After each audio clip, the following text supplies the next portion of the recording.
Unlock the power of every page with us on the deep dive, where we go beyond summaries and break down the big ideas that drive success. If you're hungry for insights that fuel growth, you're definitely in the right place. Hit subscribe so you never miss a breakdown of the best books and ideas that can transform your life and business. And drop a comment with your favorite takeaway. Share this episode with someone who's ready to level up. Let's turn pages into power. Let's dive deep. Oh, yeah, thanks. Today, we're digging into Chris Voss's Never Split the Difference. It's basically a playbook for negotiation. A really influential one, yeah. And our mission here is to pull out those key strategies you can use like right away. Not just for big deals, but everyday stuff too, work and personal life. Yeah, and what's so interesting, coming from his FBI background, is how Voss flips conventional wisdom on its head. Right. He argues, pretty convincingly I think, that good negotiation isn't really about logic chopping. It's much more about understanding emotions, navigating them. Emotions, not just rationality. Yeah. Okay. So by the end of this deep dive, you should have some really concrete techniques, things you can actually use to change how you approach any negotiation, big or small.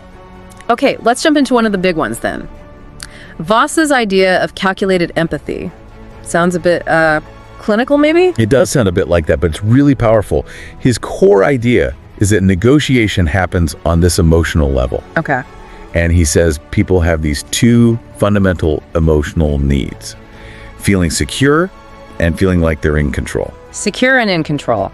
Makes sense. So effective negotiating means you've got to address those needs first. And that's calculated empathy, understanding their feelings to sort of guide the conversation. Exactly. It's about genuinely understanding where they're coming from emotionally.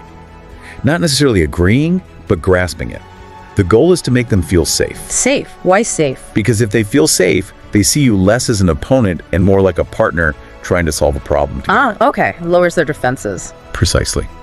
When people feel emotionally secure, they're much more open, more likely to share things, valuable things. So how do we do that? What are the techniques for this calculated empathy? Voss lays out 5 main ones. First up is active listening. Which is more than just, not talking. Way more. It's about showing you genuinely care about how they feel.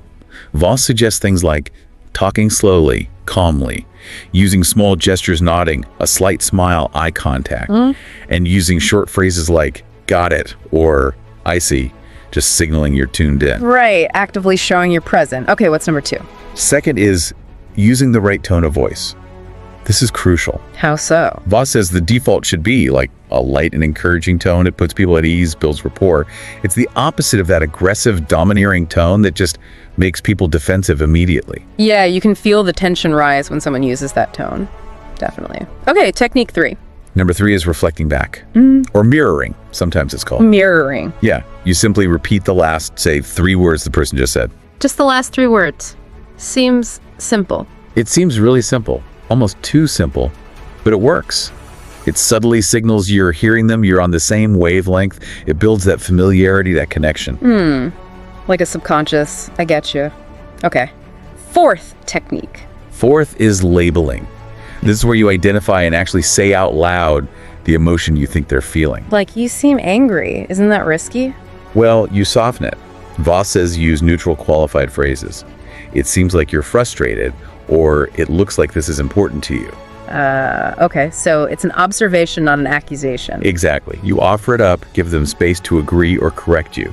It shows you're paying attention to their emotional state. Got it. Acknowledging their feelings without necessarily validating the reason for them. What's the 5th one? The 5th is the accusation audit. This one's kind of bold. Okay. You basically list out all the negative things you think they might be thinking or could say about you right at the start. You list their potential complaints for them. Why? It preempts the criticism. It often triggers their empathy, weirdly enough. They might even jump in to reassure you, like, no, it's not that bad. It disarms them. Wow, that is counterintuitive, like stealing their thunder. But the source mentioned a downside, right? A potential pitfall. Yeah, definitely. You have to be genuine. If you just make stuff up or mislabel things manipulatively to get sympathy, it can backfire badly. Seen as dishonest, breaks trust. Right, needs careful handling. Okay, so that's making them feel safe with calculated empathy. What's the next big pillar in Voss's approach? The next piece is about giving them a sense of autonomy, making them feel like they're in control, even if you're guiding things. How do you give them control if you're trying to reach your goal? Seems like a contradiction. It's about the feeling of control. The main tool here is using open-ended how or what questions strategically. Okay, give me an example. So, say the price is too high. Instead of saying, that's too much, Voss suggests asking something like, how am I supposed to do that? I see. It puts the ball back in their court, makes them figure it out. Exactly. It forces them to think about your position, to work on finding a solution. It makes them feel like they're driving the process, they're in charge. Which is very different from asking why questions, right? Those tend to put people on the defensive. Totally. Why is it so expensive? Just sounds accusatory. But what makes this a fair price? Or how can we make this work? Invites collaboration. It changes the whole dynamic. Subtle shift, big impact. Okay, so we've got rapport. They feel some control. Now, Voss talks about the meaning behind different responses, like yes, no, and that's right. Yeah, this is super important nuance. We usually think yes is the goal, right? Sure, get them to say yes. But Voss calls yes fool's gold sometimes. People often say yes just to get you off their back or to be polite. It doesn't always mean real commitment. A fake yes. Or yes to a leading question doesn't mean they actually agree deep down. Right. So a quick yes can be misleading. Don't bank on it too early. Okay, interesting. What about no? We usually see that as a failure. Voss argues no can actually be positive. Positive? A no can mean they feel safe enough with you to be honest, to set boundaries. They feel in control enough to push back. It starts the real negotiation. He even talks about a positive no, refusing respectfully, explaining why, maybe offering alternatives. So no isn't a dead end, it's a clarification point. A sign of trust, maybe? Exactly. It shows where the real issues lie. Now, the real goal, the golden response, is that's right. That's right. Not just you're right, but that's right. What's the difference? That's right. Means they feel truly understood. You've articulated their position, their feelings in a way that resonates with them. They feel heard. It's a sign you've connected, that you get their perspective, the breakthrough moment. So it's less about them agreeing with you and more about them feeling you understand them. Spot on. That's the core of it. And how do you get them to say that's right? Is there a technique? Yes, the main technique is summarizing. You paraphrase what they've said, their main points, and you label the emotions you've picked up on. Put it all together back to them. So it sounds like you're concerned about X, and it feels like you're frustrated because of Y. Is that right? Kind of thing. Pretty much, yeah. When you nail that summary of their world, the natural response is often, that's right. And that's when you know you've made real progress. Okay, that makes a lot of sense. Building rapport, giving control, aiming for, that's right. Now, how do we actually start shifting their viewpoint, leveraging these emotional needs? This is where you tap into those needs for security and autonomy more directly. And you also need to be aware of cognitive biases that affect how people think. Right. Like, let's talk deadlines. They always create pressure. Voss warns us not to fall for deadline pressure automatically. He says they're often arbitrary, flexible. You shouldn't let their deadline make you anxious or concede too quickly. Sometimes you can even make them work to your deadline. Flip the script on the deadline. Interesting. What about the word fair? People use that all the time. Let's just be fair. He sees fair as a potential manipulation tactic. It's vague.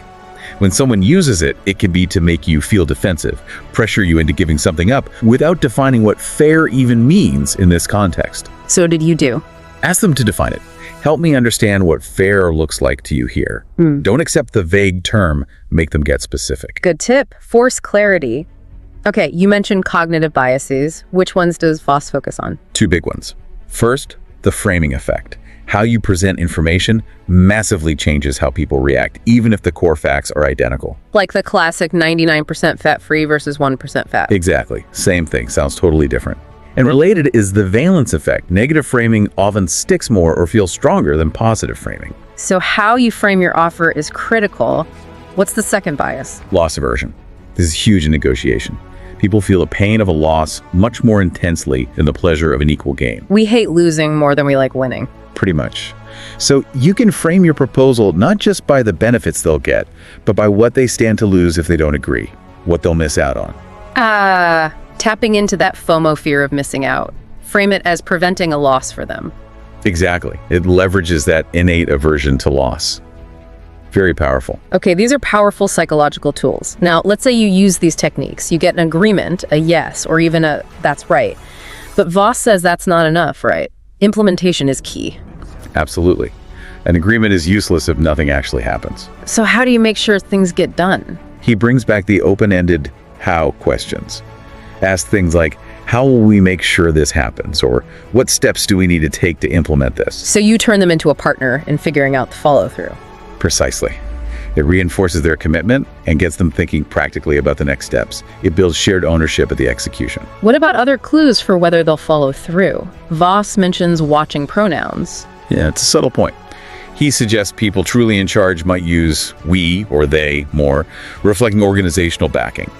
Someone using I or me excessively might be lower level, less able to guarantee things. But that's not foolproof, is it? No, definitely not. Context is everything. Sometimes leaders use I to show personal commitment.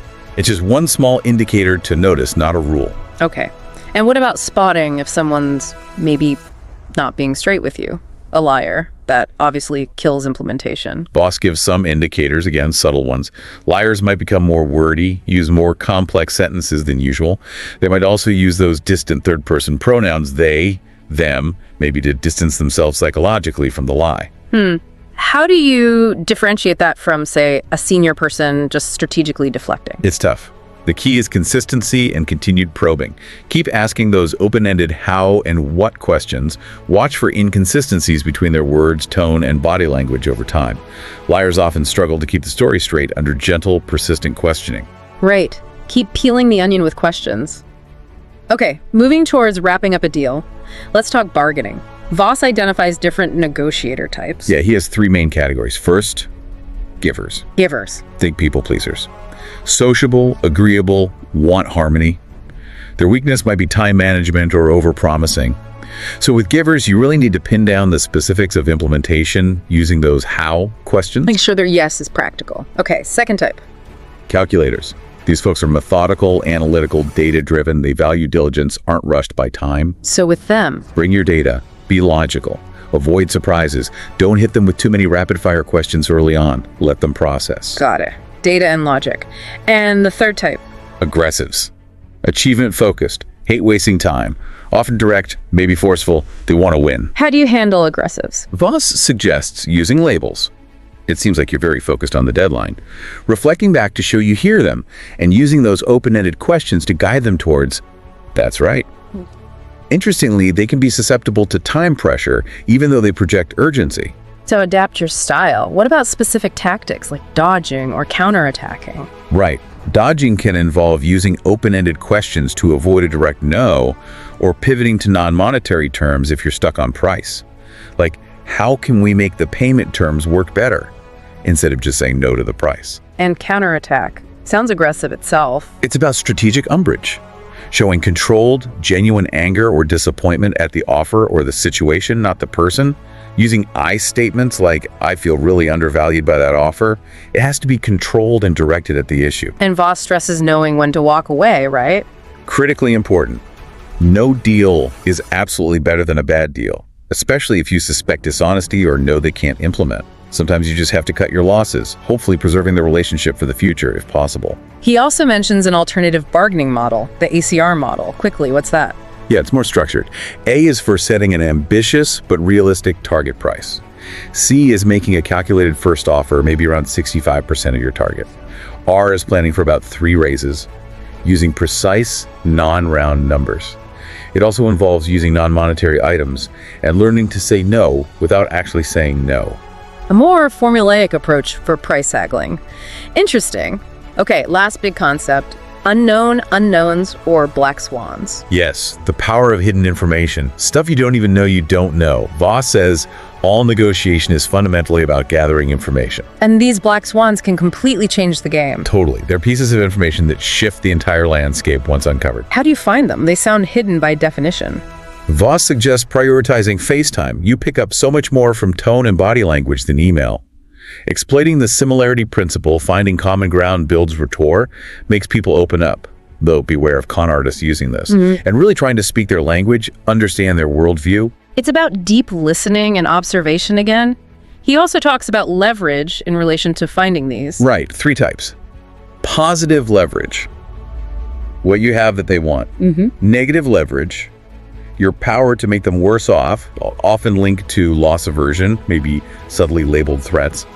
And normative leverage, using their own standards or past statements against them, highlighting inconsistency. Pointing out hypocrisy, basically. Gently, yes. Uncovering black swans often reveals what kind of leverage you actually have, because it shows you how they see the world, what they value or fear. So finding black swans is about understanding their hidden reality. Exactly. It's where the real insights often lie. Wow. Okay, this has been incredibly insightful. A real deep dive into never split the difference. We've covered calculated empathy, strategic questions, emotional drivers, specific tactics. The core message really is that negotiation isn't just this cold, rational process. It's fundamentally human, driven by emotions.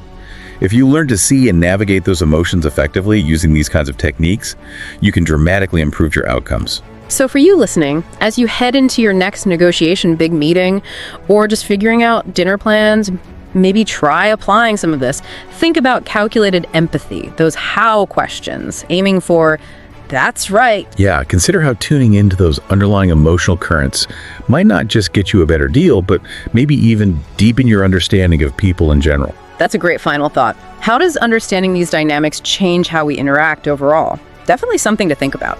Put these ideas into practice, see what happens, and let us know your takeaways. Thanks for diving deep with us today.